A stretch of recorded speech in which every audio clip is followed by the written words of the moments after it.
कमाल का मोमेंट था वो, जब मुझे पता चला कि स्पेशली वो उस कव्वाली को सुनने के लिए वहाँ पे मौजूद थे। और डैडी की वो कव्वाली रोज़, जब उनकी ज़बानी मैंने ये सुना कि रोज़ वो सुनते हैं इस कव्वाली को और वो भावुक हो जाते हैं, तो ये मेरे लिए एक बहुत कमाल का मोमेंट था जब उन्होंने मुझे ये चीज़ बताई। जब उन्होंने भावुक होकर आपके पिता अजीज नाजा साहब की मशहूर कवाली सुनने की आपकी यादें साझी तो आपकी क्या प्रक्रिया थी, मतलब व्हाट वर यू? थोड़ा सा इमोशनल मोमेंट था जब मैं उस कव्वाली को पढ़ रहा था। उस दौरान वो ख़ुद भी बहुत भावुक हो गए, जैसे कि जब बाद में मैंने वीडियो में देखा कि वो बहुत भावुक हो गए थे वो, और ये बोलते हुए भी वो बहुत इमोशनल थे। उन्होंने मुझसे कहा कि आपकी डैडी की इस कव्वाली को मैं रोज़ सुनता हूँ और आपके पिताजी को भी याद करता हूँ, अजीज़ नाज़र साहब को, और मैं जब भी इस कव्वाली को सुनता हूँ तो मैं भावुक होता हूँ। और ये सच बात है कि ये कव्वाली जो भी सुनता है, क्योंकि ये हर हर हर किसी से ये कव्वाली जुड़ी हुई है, तो जो भी सुनता है तो वो ये चीज़ महसूस करता है, अपने आप को ज़मीन से जुड़ा हुआ महसूस करता है। What emotions filled you when you performed चढ़ता सूरज धीरे धीरे, a piece so deeply connected to your father's legacy? ज़ाहिर बात है कि जब मैं परफॉर्मेंस करने के लिए जब जाता हूँ कहीं पे, तो लोग मुझसे एक्सपेक्टेशन करते हैं, और जब मुझसे कहते हैं कि हमने आपके पिताजी को सुना था, आज आपको सुनेंगे, तो ये मेरे लिए थोड़ा सा और चैलेंज हो जाता है। तो मैं जब स्टेज पे बैठता हूँ तो अंदर से महसूस करता हूँ, उनको याद करता हूँ, अपने डैडी को, अपने पिताजी को, और उनको याद करके फिर मैं जब गाता हूँ तो कहीं ना कहीं मुझे महसूस होता है कि वो मेरे साथ हैं। सो वो लोगों से और जुड़ने के लिए मुझे मदद करती है ये चीज़, और मैं और अच्छे से कनेक्ट कर पाता हूँ लोगों के साथ।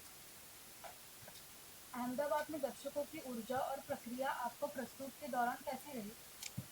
वहाँ पे उस वक्त सारे स्कॉलर्स बैठे हुए थे, और इंडिया के तमाम अलग अलग कोने से लोग आए हुए थे, और बहुत ही शालीनता से उन्होंने पूरा परफॉर्मेंस सुना, बहुत ही डिसेंसी से, और बहुत ही कमाल का रिस्पांस था। चूँकि चढ़ता सूरज धीरे धीरे एक ज़िंदगी की कहानी बयान करती है, लोगों को एक सच्चाई बयान करती है, तो लोग 1 मिनट के लिए पिन ड्रॉप साइलेंस हो जाता है। जब मैं परफॉर्मेंस अपना ख़त्म मैंने जब किया, एक सज्जन आके मुझसे पूछने लगे कि ये खुशी का माहौल था और आपने शुरू में ही चढ़ता सूरज धीरे धीरे, जिसमें मौत के बारे में, एक ज़िंदगी का सबक है जिसमें मौत का जिक्र है, इस आपने ऐसी चीज़ क्यों शुरू में पढ़ी? तो मैंने उनसे ये कहा कि चढ़ता सूरज धीरे धीरे पर्सनली अदानी साहब की फरमाइश पर मैंने गाया, और मैंने उनको एक शेर पढ़ा जिस पे उन्होंने ये कहा कि आप जब कभी भी ऐसा मौका आए कि आपको शुरू में चढ़ता सूरज धीरे धीरे पढ़ना पड़े, तो आप ये शेर ज़रूर आखिर में पढ़ दीजिएगा। मैंने वो शेर उनको सुनाया कि हर किरण महर की, एक किरण महर की जुल्मात पे भारी होगी, एक किरण महर की जुल्मात पे भारी होगी, रात उनकी है मगर सुबह हमारी होगी। What message, sir, would you like to give young musicians, especially admirers of the Naga tradition, to take from your journey? Hard work, patience, hard work बहुत ज़रूरी है। जो काम आप कर रहे हैं, जिस रास्ते को आपने पकड़ा है, उसमें बेसिक्स आपको आने चाहिए, आपको सीखना चाहिए, ज़्यादा से ज़्यादा सीखना चाहिए, और हार्ड वर्क करना चाहिए, वक्त की कदर करनी चाहिए। यही बोलना चाहूँगा जितने नए हमारे म्यूजिशियंस हैं, नए जनरेशन के। आप अपनी कवाली के दो लाइन्स क्या हम हमारे ऑडियंस को बताइए। श्योर, मैं चढ़ता सूरज की आपको 2 लाइन सुना देता हूँ। हुए नामवर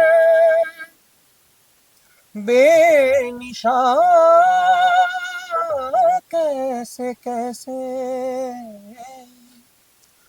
जमी खा गई नौजवान, कैसे कैसे आज जवानी पर इतराने वाले कल पछताएगा, आज जवानी पर इतराने वाले कल पछताएगा, चढ़ता सूरज धीरे धीरे ढलता है ढल जाएगा। Thank you thank sir. You.